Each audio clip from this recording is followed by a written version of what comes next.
के 16वें रोजगार मेले में 51,000 से अधिक युवा केंद्रीय सरकार के विभिन्न मंत्रालयों और विभागों से अपने नियुक्ति पत्र प्राप्त करने जा रहे हैं।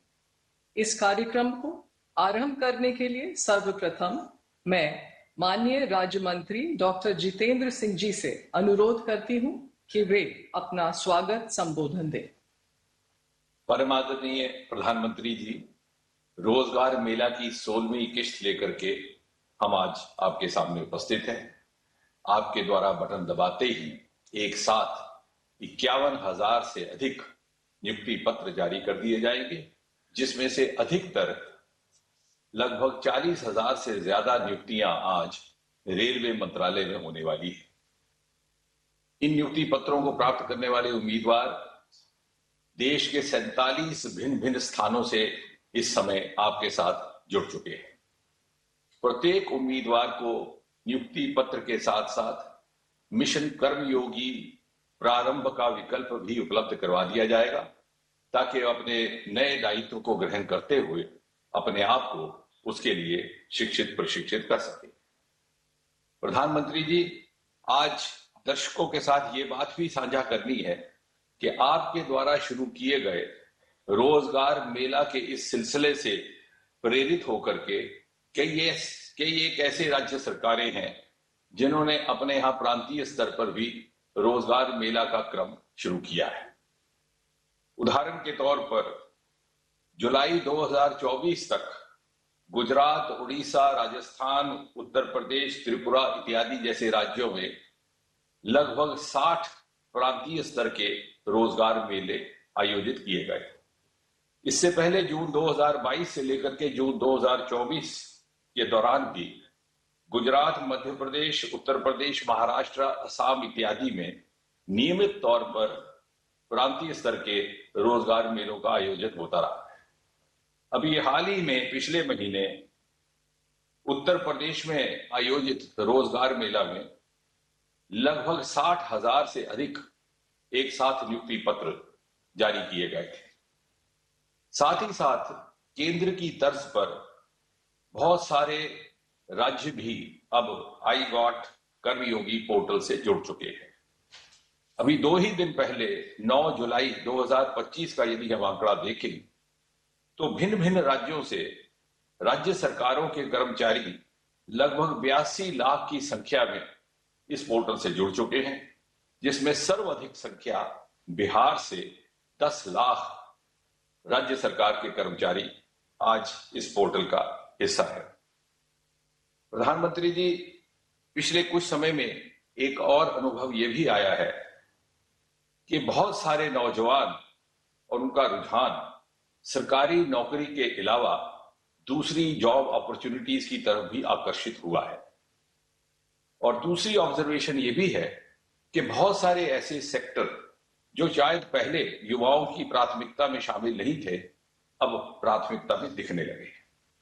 उदाहरण के तौर पर जहां आपके आह्वान से चलते स्टार्टअप्स की कुल संख्या देश भर में 300, 350, 400 से बढ़कर के 1.25 लाख तक जा पहुंची, हम दुनिया में तीसरे दर्जे पर आन खड़े हुए। वहीं साथ ही साथ बायोटेक स्टार्टअप्स की संख्या सन 2014 में मात्र 50 हुआ करती थी, आज बढ़कर के 11,000 से अधिक हो गई। और स्पेस स्टार्टअप्स मात्र सिंगल डिजिट हुआ करते थे, आज 300 से अधिक हो गए। और यदि हम इन स्टार्टअप्स के माध्यम से उत्पन्न हुई जॉब अपॉर्चुनिटीज की संख्या देखें तो समझ में आता है कि 17,28,000 जॉब अपॉर्चुनिटीज केवल और केवल गत 8-10 वर्षों में स्टार्टअप्स के माध्यम से उपलब्ध हुई हैं। ये सब इसलिए संभव हुआ कि गत कुछ वर्षों में आपके दिशा निर्देश में एक ऐसा इकोसिस्टम निर्माणित हुआ है जो कहा जा सकता है कि एक इनेबलिंग इकोसिस्टम है, जहां एक और स्टार्टअप्स को इंसेंटिव भी मिल रहे हैं, दूसरी ओर प्रधानमंत्री मुद्रा योजना, प्रधानमंत्री विश्वकर्मा योजना जैसे रोजगार के प्रावधान भी हैं, और साथ ही साथ नेशनल एजुकेशन पॉलिसी 2020 के माध्यम से प्राथमिकताएं चुनने की स्वतंत्रता भी है।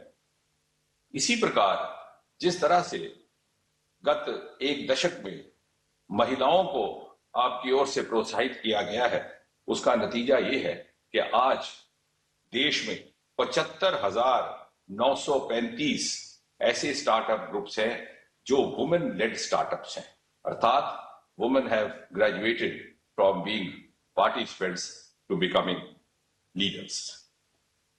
और यदि इस सब की तुलना यूपीए के कार्यकाल से की जाए तो अंतर इतना अधिक है कि तुलना करने की आवश्यकता भी महसूस नहीं होती।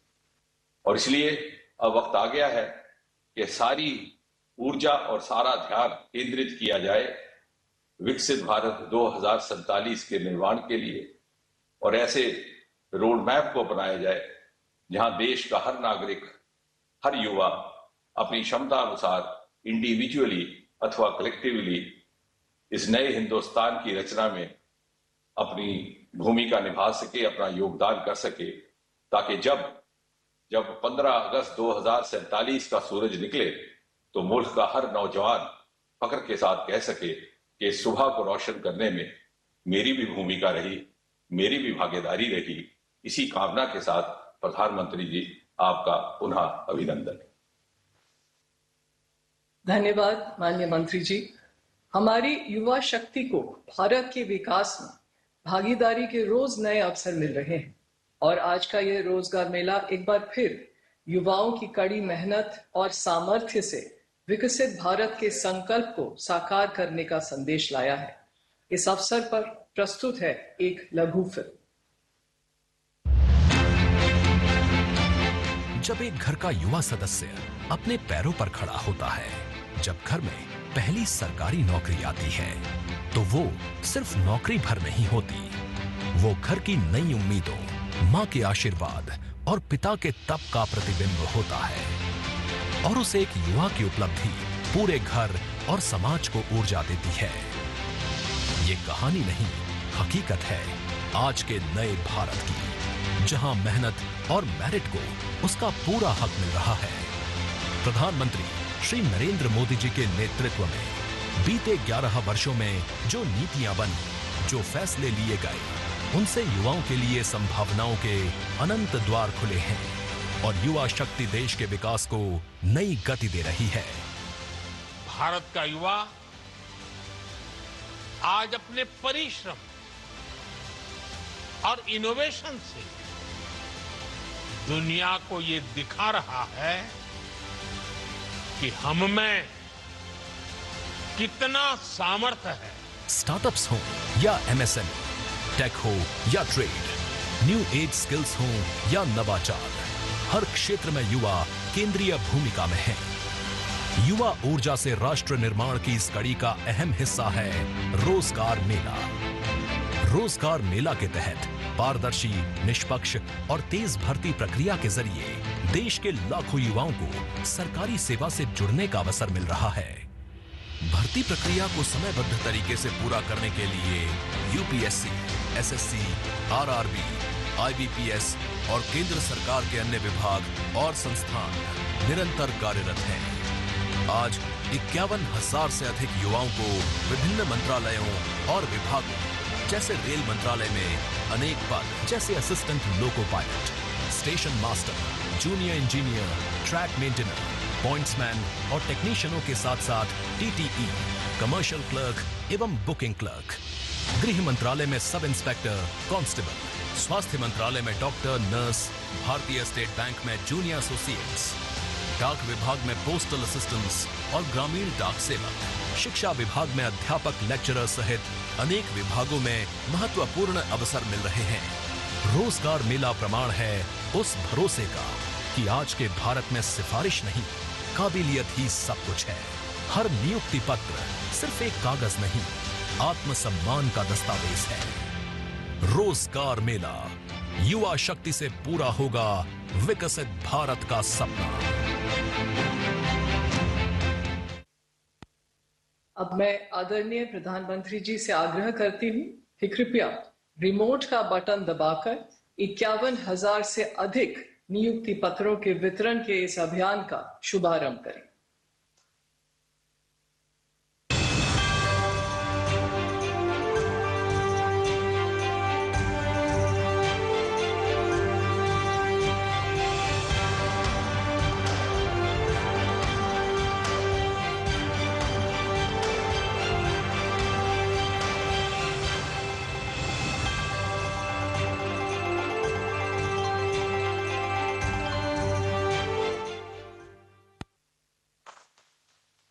मैं आदरणीय प्रधानमंत्री जी से आग्रह करती हूँ कि रोजगार मेले के इस अवसर पर अपने आशीर्वचनों से हम सबको अनुग्रहित करें।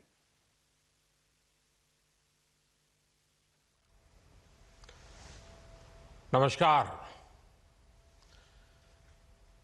केंद्र सरकार में युवाओं को पक्की नौकरी देने का हमारा अभियान निरंतर जारी है और हमारी पहचान भी है बिना पर्ची बिना खर्ची। आज 51,000 से अधिक युवाओं को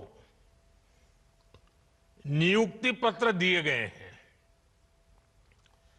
ऐसे रोजगार मेलों के माध्यम से अब तक लाखों नौजवानों को भारत सरकार में परमानेंट जॉब मिल चुकी है। अब ये नौजवान राष्ट्र निर्माण में बड़ी भूमिका निभा रहे हैं। आज भी आप में से कई ने भारतीय रेल में अपने दायित्वों की शुरुआत की है। कई साथी अब देश की सुरक्षा के भी प्रहरी बनेंगे।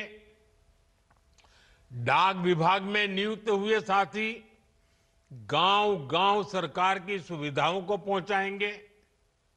कुछ साथी हेल्थ फॉर ऑल मिशन के सिपाही होंगे। कई युवा फाइनेंशियल इंक्लूजन के इंजन को और तेज करेंगे और बहुत से साथी भारत के औद्योगिक विकास को नई रफ्तार देंगे। आपके विभाग अलग अलग हैं, लेकिन ध्येय एक है। और वो कौन सा ध्येय?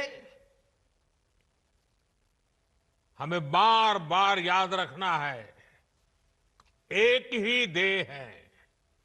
विभाग कोई भी हो, कार्य कोई भी हो, पद कोई भी हो, इलाका कोई भी हो, एक ही ध्येय, राष्ट्र सेवा। सूत्र एक, नागरिक प्रथम, सिटीजन फर्स्ट। आपको देश के लोगों की सेवा का बहुत बड़ा मंच मिला है। मैं आप सभी युवाओं को जीवन के महत्वपूर्ण पड़ाव पर इतनी बड़ी सफलता के लिए बहुत बहुत बधाई देता हूं। आपकी इस नई यात्रा के लिए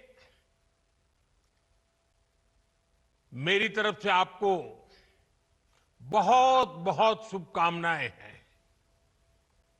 साथियों, आज दुनिया मान रही है कि भारत के पास दो असीमित शक्तियां हैं। एक डेमोग्राफी, दूसरी डेमोक्रेसी।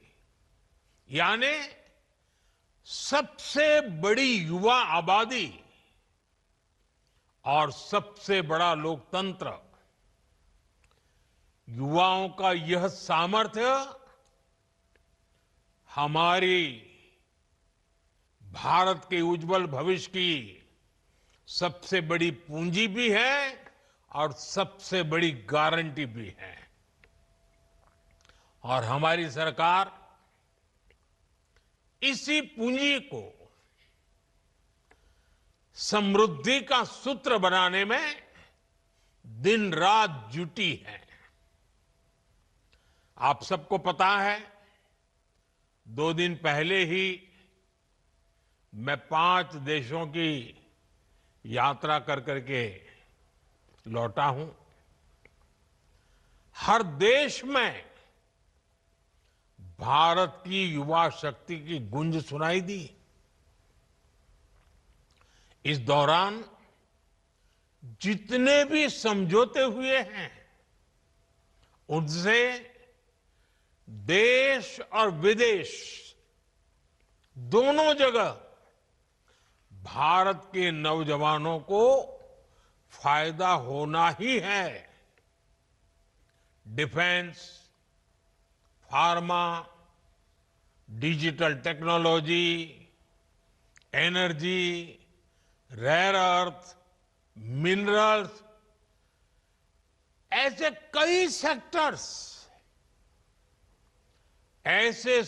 में हुए समझौतों से भारत को आने वाले दिनों में बहुत बड़ा फायदा होगा। भारत के मैन्युफैक्चरिंग और सर्विस सेक्टर को बहुत बल मिलेगा। साथियों, बदलते हुए समय के साथ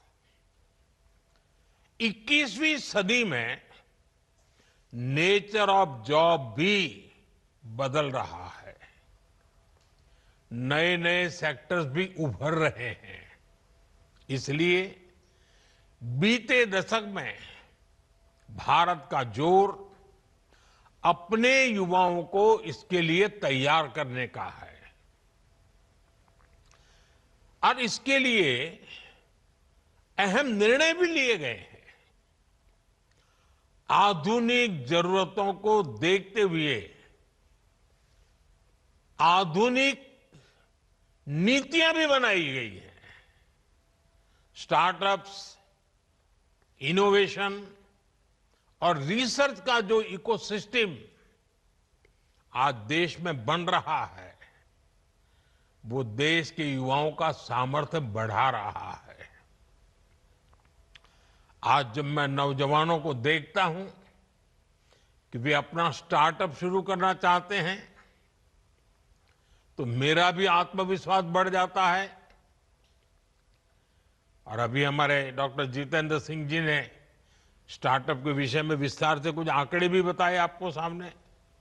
मुझे खुशी होती है कि मेरे देश का नौजवान बड़े विजन के साथ, तेज गति से, मक्कमता के साथ आगे बढ़ रहा है। वो कुछ नया करना चाहता है। साथियों, भारत सरकार का जोर प्राइवेट सेक्टर में रोजगार के नए अवसरों के निर्माण पर भी है। हाल ही में सरकार ने एक नई स्कीम को मंजूरी दी है, एम्प्लॉयमेंट लिंक इंसेंटिव स्कीम। इस योजना के तहत सरकार प्राइवेट सेक्टर में पहली बार रोजगार पाने वाले युवा को 15,000 रुपये देगी। यानी पहली नौकरी की पहली सैलरी में सरकार अपना योगदान देगी। इसके लिए सरकार ने करीब 1 लाख करोड़ रुपए का बजट बनाया है। इस स्कीम से लगभग 3.5 करोड़ नए रोजगार के निर्माण में मदद मिलेगी। साथियों, आज भारत की एक बहुत बड़ी ताकत हमारा मैन्युफैक्चरिंग सेक्टर है। मैन्युफैक्चरिंग में बहुत बड़ी संख्या में नई नई जॉब्स बन रही है। मैन्युफैक्चरिंग सेक्टर को गति देने के लिए इस वर्ष के बजट में मिशन मैन्युफैक्चरिंग की घोषणा की गई है। बीते सालों में हमने मेक इन इंडिया अभियान को मजबूती दी है। सिर्फ पीएलआई स्कीम से उससे ही 11 लाख से अधिक रोजगार देश में बने हैं। बीते सालों में मोबाइल फोन और इलेक्ट्रॉनिक सेक्टर का अभूतपूर्व विस्तार हुआ है। आज करीब 11 लाख करोड़ रुपए की इलेक्ट्रॉनिक्स मैन्युफैक्चरिंग हो रही है। 11 लाख करोड़। इसमें भी बीते 11 साल में 5 गुना से भी अधिक वृद्धि हुई है। पहले देश में मोबाइल फोन मैन्युफैक्चरिंग की 2 या 4 यूनिट थी, सिर्फ 2 या 4। अब मोबाइल फोन मैन्युफैक्चरिंग से जुड़ी करीब करीब 300 यूनिट्स भारत में है और इसमें लाखों युवा काम कर रहे हैं। वैसा ही एक और क्षेत्र है और ऑपरेशन सिंदूर के बाद तो उसकी बहुत चर्चा भी है, बड़े गौरव से चर्चा हो रही है, और वो है डिफेंस मैन्युफैक्चरिंग। डिफेंस मैन्युफैक्चरिंग में भी भारत नए रिकॉर्ड्स बना रहा है। हमारा डिफेंस प्रोडक्शन 1.25 लाख करोड़ रुपए से ऊपर पहुंच चुका है। भारत ने एक और बड़ी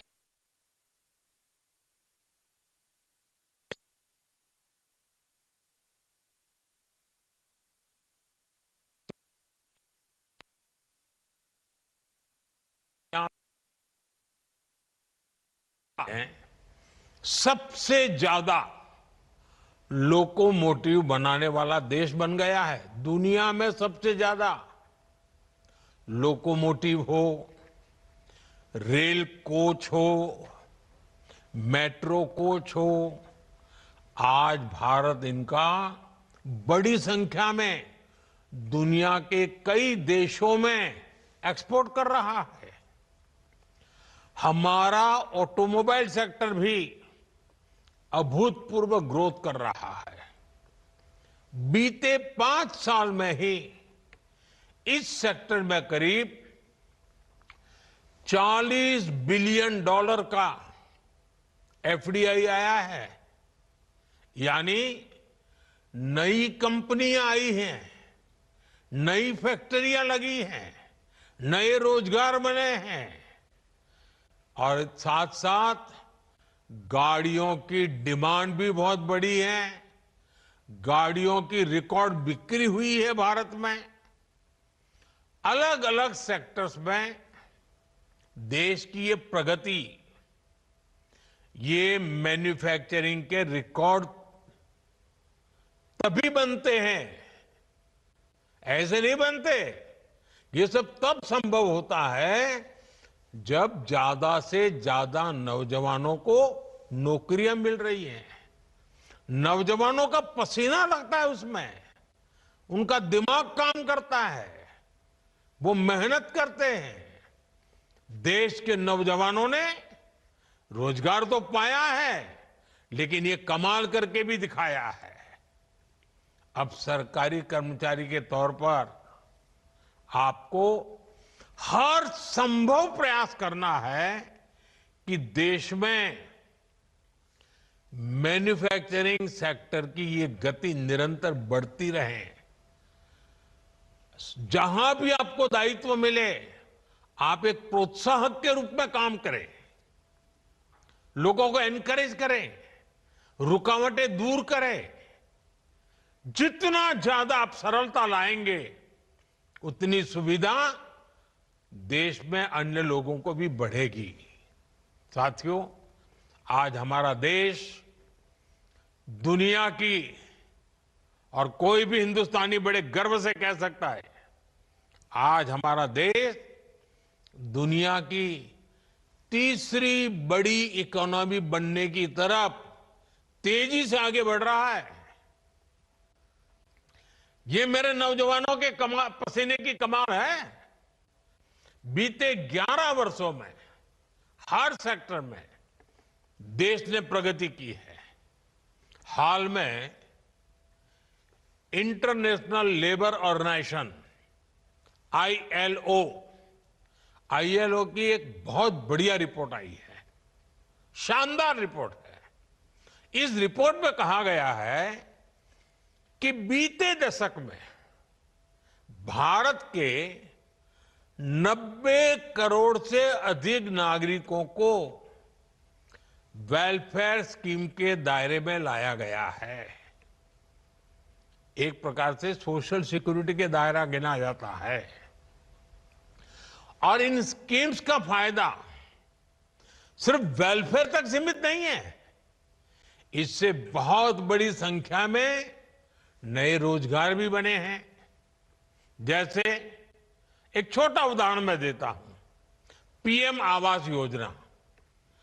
अब ये पीएम आवास योजना के तहत 4 करोड़ नए पक्के घर बन चुके हैं और 3 करोड़ नए घर अभी बनाने की प्रक्रिया चल रही है। इतने घर बन रहे हैं तो इसमें मिस्त्री, लेबर, रॉ मटेरियल से लेकर ट्रांसपोर्ट सेक्टर में छोटी छोटी दुकानदारों के काम, माल ढोने वाले ट्रक के ऑपरेटर्स, आप कल्पना कर सकते हैं कितने सारे जॉब्स क्रिएट हुए हैं। इसमें भी सबसे खुशी की बात है कि ज्यादातर रोजगार हमारे गांव में मिले हैं, उसे गांव छोड़ करके जाना नहीं पड़ रहा है। इसी तरह 12 करोड़ नए टॉयलेट देश में बने हैं। इससे निर्माण के साथ साथ प्लम्बर्स हो, लकड़ी का काम करने वाले लोग हो, जो हमारे विश्वकर्मा समाज के लोग हैं, उनके लिए कितने सारे काम निकले हैं। यही हैं जो रोजगार का विस्तार भी करते हैं, प्रभाव भी पैदा करते हैं। ऐसे ही आज 10 करोड़ से अधिक नए, मैं जो बात बता रहा हूं नए लोगों की बताता हूं, नए एलपीजी कनेक्शन देश में उज्ज्वला स्कीम के तहत दिए गए हैं। अब इसके लिए बहुत बड़ी संख्या में बॉटलिंग प्लांट्स बने हैं। गैस सिलेंडर बनाने वालों को काम मिला है, उसमें भी रोजगार पैदा हुए हैं। गैस सिलेंडर की एजेंसी वालों को काम मिला है। गैस सिलेंडर घर घर पहुंचाने के लिए जो लोग चाहिए उनको नए नए रोजगार मिले हैं। आप एक एक काम लीजिए, कितने प्रकार के रोजगार के अवसर पैदा होते हैं। इन सारी जगहों पर लाखों लाखों लोगों को नए रोजगार मिले हैं। साथियों, मैं एक और योजना की भी चर्चा करना चाहता हूं। अब आपको पता है ये योजना तो यानी कहते हैं ना 5 उंगली घी में, या तो कहते हैं कि दोनों हाथ में लड्डू, ऐसी है पीएम सूर्यघर मुफ्त बिजली योजना। सरकार आपके घर की छत पर यानी रूफटॉप सोलर प्लांट लगाने के लिए एक परिवार को एवरेज करीब करीब 75,000 रुपए से भी ज्यादा दे रही है। इससे वो अपने घर के छत के ऊपर सोलर प्लांट लगाता है। एक प्रकार से उसका घर की छत बिजली का कारखाना बन जाती है, बिजली पैदा करता है और वो बिजली खुद भी उपयोग करता है, ज्यादा बिजली है तो बेचता है। इससे बिजली का बिल तो जीरो हो रहा है, उसके पैसे तो बच ही रहे हैं। इन प्लांट्स को लगाने के लिए इंजीनियर्स की जरूरत पड़ती है, टेक्नीशियन की जरूरत पड़ती है, सोलर पैनल बनाने के कारखाने लगते हैं, रॉ मटेरियल के लिए कारखाने लगते हैं, उसको ट्रांसपोर्टेशन के लिए लगते हैं, उसको रिपेयर करने के लिए भी पूरी एक नई इंडस्ट्री तैयार हो रही है। आप कल्पना कर सकते हैं एक एक स्कीम लोगों का तो भला कर रही है, लेकिन लाखों लाखों नए रोजगार इसके कारण पैदा हो रहे हैं। साथियों, नमो ड्रोन दीदी अभियान ने भी बहनों बेटियों की कमाई बढ़ाई है और ग्रामीण क्षेत्र में रोजगार के नए मौके भी बनाए हैं। इस स्कीम के तहत लाखों ग्रामीण बहनों को ड्रोन पायलट की ट्रेनिंग दी जा रही है। उपलब्ध जो रिपोर्ट्स हैं ये बताती हैं कि हमारी ये ड्रोन दीदी, हमारी गांव की माताएं बहनें खेती के एक सीजन में ही ड्रोन से खेती में जो मदद करती हैं, उसका जो कॉन्ट्रैक्ट पर काम लेती हैं, एक एक सीजन में लाखों रुपए कमाने लग गई है। इतना ही नहीं, इससे देश में ड्रोन मैन्युफैक्चरिंग से जुड़े नए सेक्टर को बहुत बल मिल रहा है। खेती हो या डिफेंस, आज ड्रोन मैन्युफैक्चरिंग देश के युवाओं के लिए नए अवसर बना रहा है। साथियों, देश में 3 करोड़ लखपति दीदी बनाने का अभियान जारी है। इनमें से 1.5 करोड़ लखपति दीदी बन भी चुकी हैं।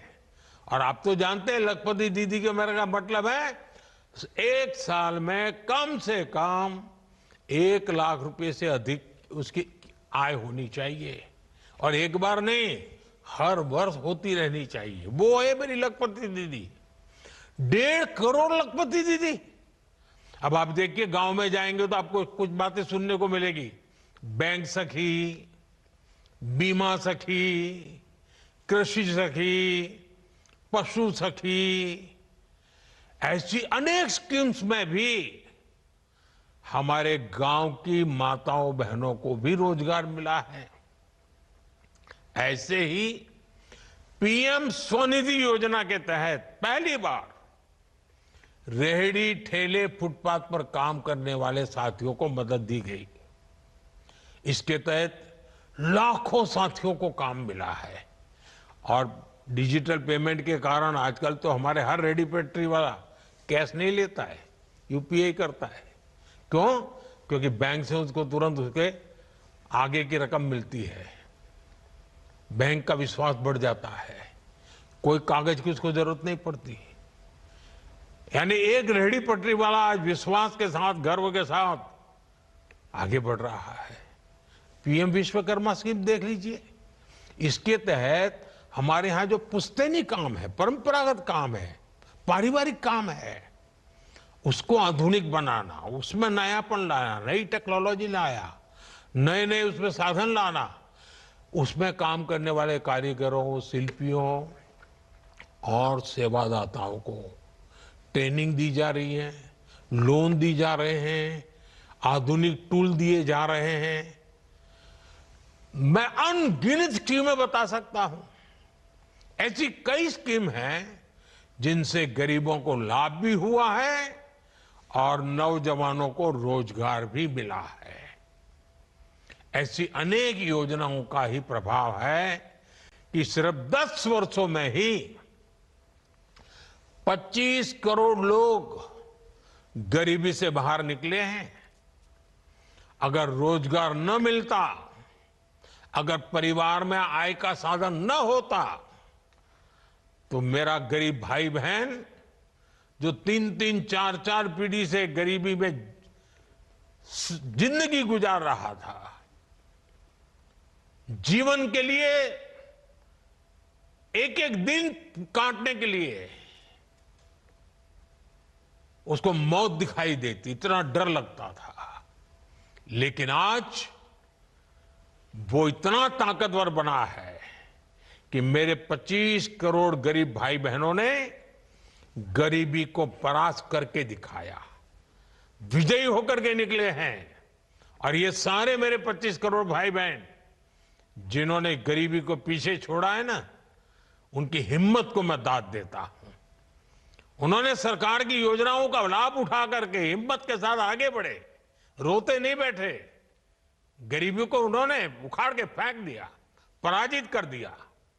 अब आप कल्पना कीजिए, अब इन 25 करोड़ का कितना नया आत्मविश्वास होगा। एक बार संकट से व्यक्ति निकल जाए ना, फिर नई ताकत पैदा हो जाती है। मेरे देश में एक नई ताकत ये भी आई है जो देश को आगे ले जाने में बहुत काम आने वाली है। और आप देखिए, ये सिर्फ सरकार कह रही ऐसा नहीं है, आज वर्ल्ड बैंक जैसी बड़ी वैश्विक संस्थाएं खुल करके इस काम के लिए भारत की प्रशंसा कर रही है, दुनिया को, भारत को मॉडल के रूप में प्रस्तुत करती है। भारत को दुनिया के सबसे अधिक इक्वलिटी वाले शीर्ष के देशों में रखा जा रहा है। यानी असमानता तेजी से कम हो रही है, हम समानता की ओर आगे बढ़ रहे हैं। ये भी विश्व अब नोटिस कर रहा है। साथियों, विकास का जो ये महायज्ञ चल रहा है, गरीब कल्याण और रोजगार निर्माण का जो मिशन चल रहा है, आज से इसको आगे बढ़ाने का दायित्व आपका भी है। सरकार रुकावट नहीं बननी चाहिए, सरकार विकास की प्रोत्साहक बननी चाहिए। हर व्यक्ति को आगे बढ़ने का अवसर है, हाथ पकड़ने का काम हमारा है।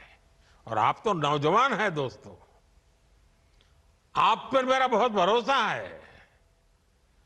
आपसे मेरी अपेक्षा है कि आप जहां भी दायित्व मिले, आप इस देश के नागरिक मेरे लिए सबसे पहले उसकी मदद, उसकी मुसीबतों से मुक्ति देखते ही देखते देश आगे बढ़ेगा।